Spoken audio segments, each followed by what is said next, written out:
আমি এসব আর পারবো না। আমি পাপাকে গিয়ে আজকেই বলে দিব আমি তোমাকে ভালোবাসি, আমি তোমাকে বিয়ে করবো। খবরদার তোমার বাবাকে এই সময় এই কথাটা বলো না, তাহলে অনেক বড় ঝামেলা হবে। সারা জীবনের জন্য তুমি আমাকে আর আমি তোমাকে হারাই ফেলবো। তো এখন আমি কি করব? তুমি সোহাগকে গিয়ে বলবো আমার হাত ধরতে, আমার উল্টাপাল্টা কথা বলতে, আমাকে জড়ায় ধরতে, এগুলো বলতেই থাকবে, এগুলো শিখাইতেই থাকবা? আরে না, আমি সোহাগকে তোমার কাছাকাছি কেন নিয়ে আসছি? যাতে ওর সাথে আমার একটা ভালো সম্পর্ক হয়, যাতে আমি সোহাগের ব্যাপারে সবকিছু জানতে পারি। ওর সাথে এখন আমার এত ভালো সম্পর্ক হয়েছে, ওর যদি আমি থাবড়াই তাও সে কিছু বলবে না, ওর যদি লাথি মারি তাও কিছু বলবে না, ওরে উঠতে বললে উঠবে, বসতে বললে বসবে, এরকম একটা সম্পর্ক হয়ে গেছে। শোনো, ওর সাথে মিশতে মিশতে আমি বুঝে গেছি ওই কি মাল। ওই কিন্তু বোকা না, ওই হচ্ছে বোকা সাইজা থাকে। ওই এক নম্বরে বদমাশ, এক নম্বরে হারামি, এক নম্বরে লুচ্চা। আর ওই কোথায় যায়, কোন মেয়ে নিয়ে কি করে, সব আমার জানা শেষ। সত্যি? তাহলে এখন কি করবা? এখন তোমার বাবার সামনে সোহাগের আসল চরিত্রটা তুলে ধরবো, তারপর সোহাগ রে তোমার বাবা লাথি মেরে বাইরে ফেলবে। ও মাই গড, তাই নাকি? যা, অবশ্যই তাই। শুধু দোয়া করো আজকেই সোহাগের হাতে হারিয়ে দিবে।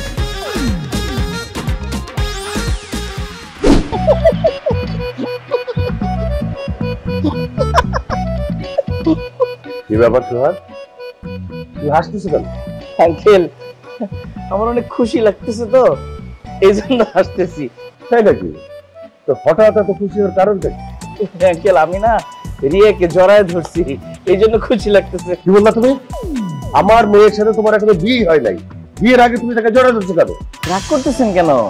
আমি তো ইচ্ছা করে রিয়াকে জড়ায় ধরি নাই। ওই যে আসিফকে আপনি কাজ দিচ্ছেন না রিয়াকে রাজি করানোর জন্য, যেন রিয়া আমাকে বিয়ে করে, তাই আসিফ বললো রিয়াকে ইমপ্রেস করার জন্য একটু জড়ায় ধরতে, আমি তো ওই জন্য জড়ায় ধরছি।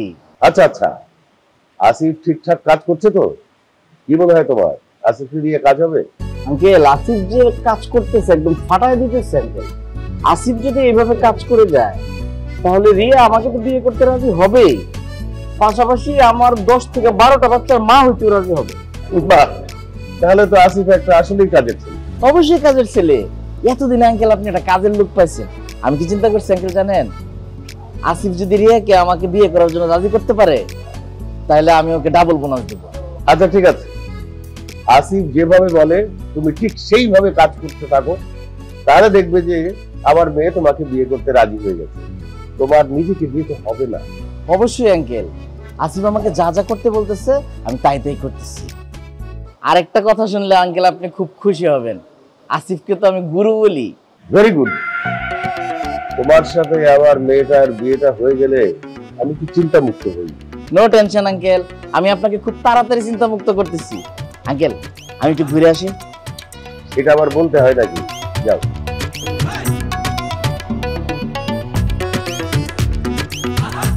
আস্তে একটা রাম ছাগল, তোর বাপের টাকা আছে দেখা আমি তোর কাছে আমার সুন্দরী মেয়েটার বিয়ে দিতেছি, নাইলে তোরে ভবিষ্যৎ জামাই সম্পর্কে তাকে কথা নাই বলি।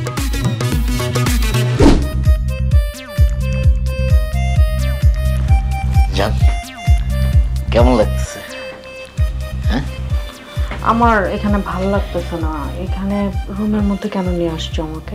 রুমের মধ্যেই তো ভালো, তুমি আর আমি, নিরিবিলি আর কেউ নেই। তো বিয়ের পরে তো আমরা রুমের মধ্যে থাকবোই। তুই বিয়ের আগে সমস্যা কি? দাঁড়াও তো, বয় আসছে মনে হয়, ফোন করছিলাম।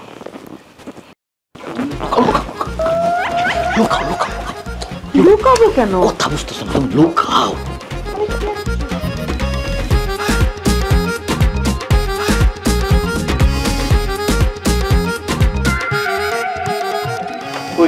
আরে আঙ্কেল, আপনি এখানে? হ্যাঁ, আসতে বাধ্য হলাম। শুনলাম তুমি নাকি হোটেলে মেয়ে নিয়ে আসছো। আমরা তো রুমের বাইরে থেকে মেয়ের কণ্ঠ শুনলাম। সে মেয়েটা কোথায়? না না আঙ্কেল, আপনি ভুল শুনছেন। হয়েছে কি, আমার তো এই যে সুইমিং পুলে গোসল করা একটু পছন্দ, আর এইখানে এই হোটেলে রুম নিলে সুইমিং পুলটা কমপ্লিমেন্টারি আর কি। আমি এই কারণে ওই একটা রুম নিছি, গোসলে যাব। আর আঙ্কেল, যে মেয়ের যে কণ্ঠ শুনছেন এইটা আমি বুঝতে পারছি আপনার কোথায় ভুল হইতেছে। ওই মাঝে মধ্যে আমার এরকম হয়, যেমন ধরেন এই যে আপনার সাথে এখন যে আমি কথা বলতেছি এটা তো আমার মেয়ের কণ্ঠ চলে আসছে, আবার ধরেন এই যে আমার ছেলেদের কণ্ঠ এসে পড়ছে, এরকম আর কি আঙ্কেল একটা প্রবলেম হয়। আর আগে আমি কোনো মেয়ে নিয়ে আসি নাই, আমি ঠিক মতো রাস্তাঘাটে তো চিনি না, আমি মেয়ে নিয়ে আবার হোটেলে চলে আসবো, এটা আপনি বিশ্বাস করলেন? আসিফ স্যার, আস্তে একটু সময় দেন, আমি বের করছি। খাটের নিচে কে? খাটের নিচে নাই, স্যান্ডেলই ঢুকেন। বাথরুমে দেখেন বাথরুমে তো কেউ নেই। না এই যে হয় কি আমি এই তো স্যার, এই যে এই এই এই মেয়েকে, হ্যাঁ কই থেকে আসছে এই মেয়ে? এই এই কিরে তোর ছোটবেলার অভ্যাস গেল আঙ্কেল, আমার ছোট বোন ডলি ও হচ্ছে ছোটবেলা থেকে ভাইয়া ভাইয়া করে, আমি যেখানে যাই পিছন পিছন এখানেও তোর আসতে হলো সুইমিং পুলে। শয়তান, আমি তো ছোট বোন, হ্যাঁ অসভ্য জানোয়ার ইতর। আপু তাহলে আপনিই বলেন আপনি তার কি হন? আমি ওর গার্লফ্রেন্ড। আপনি তার গার্লফ্রেন্ড? ছি ছি ছি ছি। স্যার, আপনি কার সাথে আপনার মেয়ের বিয়ে ঠিক করেছেন? তার তো গার্লফ্রেন্ড আছে। হ্যাঁ আঙ্কেল, আমি ওর গার্লফ্রেন্ড। আজকে 5 বছর যাবত আমাদের রিলেশন। ও আমার সাথে বিভিন্ন জায়গায় খায়, ঘুরে ফিরে, আর মাঝে মধ্যে আমাকে হোটেলে ডাকে। আর আজকে বলছে আমি যদি ওকে একটু সময় দেই ও আমাকে কয়েকদিনের মধ্যেই বিয়ে করবে। ছি ছি ছি ছি সোহাগ স্যার, আপনি এত খারাপ। আপনার বিয়ে ঠিক হয়ে গেছে।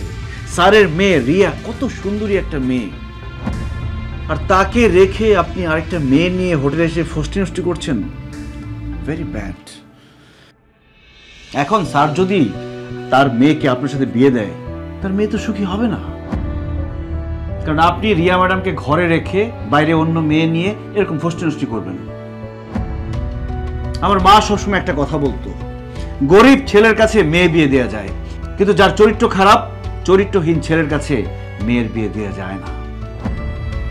যাই হোক, এগুলো আমাদের বাংলাদেশের রীতিনীতি। বিদেশে এইসব নিয়ে কোনো সমস্যা নেই।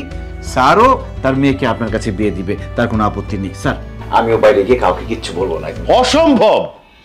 এই ধরনের একটা লুচ্চা লাফাঙ্গা মানে চরিত্রহীন ছেলের সাথে আমার মেয়ের বিয়ে দিব? হতেই পারে না। ও তো বিয়ের পরে রিয়া বাসায় থাকবে আর ও হোটেলে অন্য মেয়ে নিয়ে ফষ্টি করবে। অসভ্যই তোর চরিত্রহীন। আমার মেয়ের সাথে তোর বিয়ে ক্যান্সেল। আঙ্কেল প্লিজ, রিয়ার মতো একটা সুন্দরী মেয়ের সাথে আমার বিয়েটা ক্যান্সেল করেন না। আমি আজকে থেকে আপনাদের কথা দিতেছি, ও কোনো ধরনের যোগাযোগ রাখবো না। একদম আজকে থেকে ওর আমি চিনি না। প্লিজ আঙ্কেল, ও রিয়ার সাথে আমার বিয়েটা ভাঙেন না। আমি রিয়ার মতো একটা সুন্দরী মেয়ে হাতছাড়া করতে চাই না আঙ্কেল, প্লিজ। এই তুই কি আমার পাগল পাইছিস নাকি?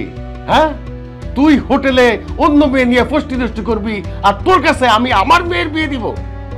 দাঁড়া, তোর বাপকে তো আমি খবর দিতেছি, তোরে আমি এখন পুলিশে দিব। দাঁড়া। আচ্ছা আচ্ছা ঠিক আছে আঙ্কেল, আপনি পুলিশে খবর দেন, আমি আপনাকে তাহলে সঠিক তথ্যটা দিচ্ছি। দাঁড়ান, সঠিক তথ্য কি? আপনাকে একটা জিনিস দেখাচ্ছি আমি আঙ্কেল। দেখলেন স্যার, পালিয়ে গেল। স্যার, ওনার সাথে কয়েকটা দিন চলাফেরা করার পর বুঝতে পেরেছি ওনার ক্যারেক্টারের সমস্যা আছে। শুধু একটা না, ওনার অনেক